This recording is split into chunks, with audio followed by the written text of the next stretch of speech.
6 సంవత్సరాల నుంచి ఇప్పుడు వ్యాధులని బాధపడుతున్నామండి.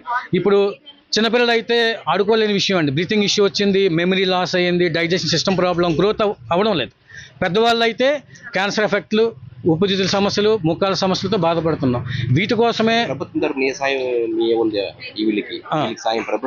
ప్రభుత్వం తరపు నుంచి ఇప్పటి వరకు ఎల్జీ పాలిమర్స్ నుంచి కానీ, ప్రభుత్వం నుంచి కానీ బాధితమైన మాకు ఎలాంటి సహాయ సహకారాలు లేవు.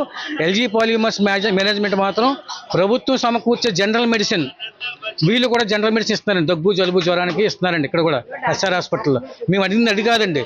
మీ వల్ల మా ఆరోగ్యం పాడే కాబట్టి క్యాన్సర్ వస్తుంది, ఊపిరితిత్తుల ప్రాబ్లం ఉంది, లంగ్స్ ప్రాబ్లం ఉంది, క్యాన్సర్ ప్రాబ్లం ఉంది. వీటికి ఉపయోగపడే లాగా ఒక హెల్త్ కార్డు ఇష్యూ చేయమని అడిగామండి. అది కూడా వాళ్ళు చేయడం లేదండి. TV9 ద్వారా ప్రభుత్వానికి మరియు ఎల్జీ మేనేజ్మెంట్కి మా అప్పీల్ విన్నపం కూడా ఒకటేనండి. ఏదైతే మీ వల్ల మేము ఇబ్బంది పడ్డామో మా ఆరోగ్య సంరక్షణ కోసమై మా రెడ్ జోన్లో ఉన్న అందరికీ కూడా హెల్త్ కార్డు ఇష్యూ చేయమని అడుగుతున్నాము. వ్యక్తిగత నష్టపరిహారం ఇమ్మంటున్నాం. మిగిలి ఉండిపోయిన హాస్పిటల్ కాంపన్సేషను 50 కుటుంబాలకు కనీసం ₹1 కూడా కాంపన్సేషన్ రాలేదు, వాళ్ళకేమని అడుగుతున్నాము. అలాగే ఏదైతే ప్రమాదం జరిగిందో ఆ ప్రమాదం వలన మూతబడ్డ పరిశ్రమ స్థానంలో కొత్తగా గ్రీన్ ఆర్ వైట్ కేటగిరీలో ఉన్న ఫ్యాక్టరీని పెట్టి 70% ఎంప్లాయ్మెంట్ మా గ్రామానికి ఆడా మాగా కూడా ఇవ్వాలనే మా డిమాండ్ TV9 ద్వారా విన్నపిస్తున్నామండి.